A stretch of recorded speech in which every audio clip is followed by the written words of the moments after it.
Thank you. It gives me a great pleasure to be here with you today. It always inspires me whenever I look forward and I look out into the audiences and see the potential of the youth. This mic is for the camera, not for me. And I'll try to project myself and see the youth.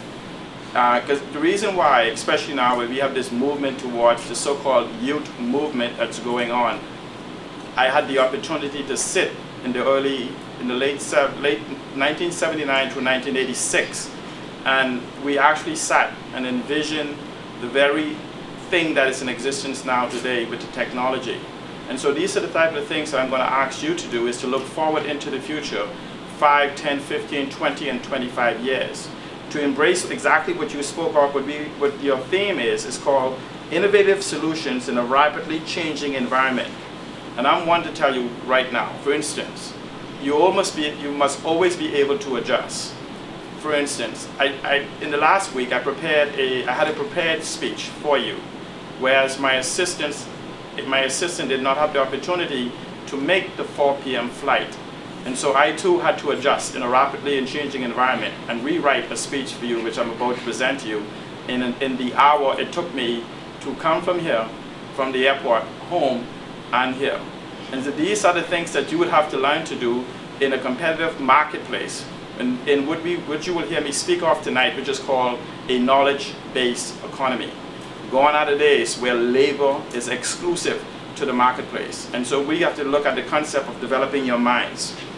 First of all, I'm going to speak concerning 4 major areas. The first one is called transformation and change. The second one, which we often hear, especially in the political environment, is the concept of leadership and vision. I will then expand for you what I want each of you to carefully pay attention to, which is called a knowledge-based economy. I also want you to also pay close attention to the 4th concept, which is called 21st century education. Something that I know for some reason or some other, it disturbs me after being one of the pioneers of the digital revolution that we are now experiencing here in the Bahamas. I know most of you use the World Wide Web, you use the social networking sites to exchange information and so on. But you have to learn that there's more power to this mechanism in the global environment than just fun. We are going to just decide. Let's just first look at what we call innovation. The word innovation means characterized by or productive of new things or new ideas. Creative, ingenious, inventive, original. Not the same as what was previously known or done. Different, fresh, innovative, new, newfangled, novel, original, unfamiliar, unprecedented. The key word is called, in the next part of your theme, is solution. And it's the method or process of solving a problem.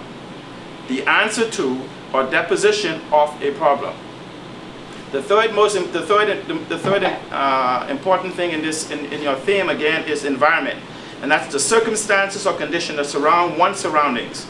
The totality of circumstances surrounding an organism or group of organisms, especially the combination of external physical conditions that affect and influence growth, development, and survival of organism.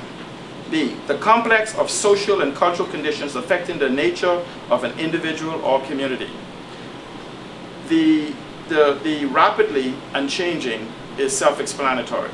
And so we're going to look at the theme, innovation solution in a rapidly changing environment, using transformation and change, leadership and vision, knowledge-based economy, and 21st century education. At the end, I will throw some ideas out to you concerning using very simple business concepts in a knowledge-based economy that allows you to basically think out of the box in the concept of punching a clock. And I will also expand upon later the whole concept of what I call Solomon's secret. And you will understand and get to understand why various people within the global marketplace, Donald Trump, Bill Gates, Michael Dell, and others, I will give you the very simple formula so that you can actually begin to expand your thinking before you leave this educational institution, to put you in the position that you'll be able to go out into the marketplace and find your own niche. Transformation and change.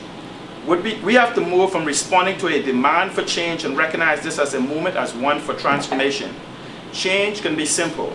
It entails nothing more than being willing to adapt to the manner in which we do things now and in the future. The transformation we need to occur, however, involves a deep internal awareness that pulls us to an understanding that compromising the rules of change we set is not all right just because no one will be hurt by a voluntary lapse of judgment. Change becomes transformative the moment we follow the presence of something greater in ourselves to inform us. It is the moment that the ordinary can become the extraordinary. Change, incremental or otherwise, can affect individuals and organizations in predictive ways. Transformation, the word transformation, pay carefully to this now. We always talk about change in the community. Transformation radically moves individuals and organizations to increase levels of effectiveness, complexity, and productivity. It affects people, processes, structures, and culture. We must all adopt a commitment to transformation of this country, and in doing so we will become the agents of change. People often speak of collaboration of organizations within our community. We need a greater effort to show organizations how they see themselves as collaborative systems embracing true leadership, one that provides conscious, authoritative oversight that create a sense of organizational cohesiveness and a shared vision. True transformation would bring about the change that redefine this country's vision, mission, and structure. Restructure its operations, re-engineer our governmental functions, deploying new systems and methods, and implementation of initiatives that would gain widespread support. Without the appropriate solutions and strategies to help the Bahamas address and move through transformation, no implementation of change without transformation will be successful. I'm going to borrow from the American Library Association that actually defines what is called leadership and vision. Too often we hear this whole movement, and I saw it recently at the Progressive Liberal Party, and I'm sure it will happen at the Free National Movement's convention, where the move says that it's our time now, that we need to possess the opportunity to run this country. But I want you to know, nowhere in the definition of leadership is the word youth or age. Nowhere in the definition. So it is impossible for you to claim that you are youth because as you are young, you should be given the opportunity to lead. You must first be able to define what leadership is, no matter what's your age, or no matter how young or how old you are. And these are some things here. Leadership is a difficult quality to define and assess. As General Patton once exclaimed, "I have it, but I'll be damned if I could explain it." This paper often offers definitions and characteristics of leadership in order to aid new and perhaps even seasoned politicians as they progress through their career.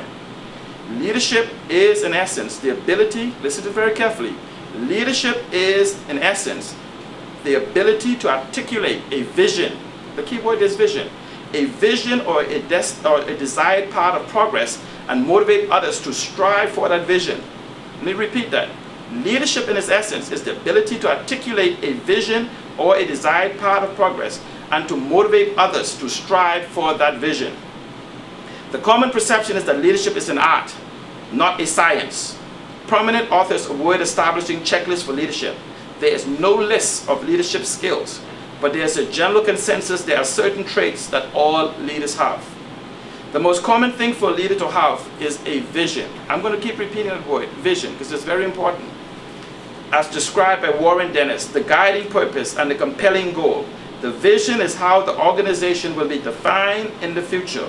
An example will be XYZ Library will be the premier library for the health sciences both in size and scope of collection in the Bahamas. Listen to this again. It says the vision would be that XYZ Library will be the premier library for health sciences both in size, scope, and collection in the Bahamas. Now I want you to pay careful detail to that, because this is not the same as establishing goals. Okay? There's a significant difference between a vision, one that you define for your life, and goals that you set to achieve on the way to that vision. And so you must be cognizant of those very two different things. So in defining your vision for your life, and many of us, and females has a better tendency of doing this, where they can actually see the home they want and see the car they want to drive.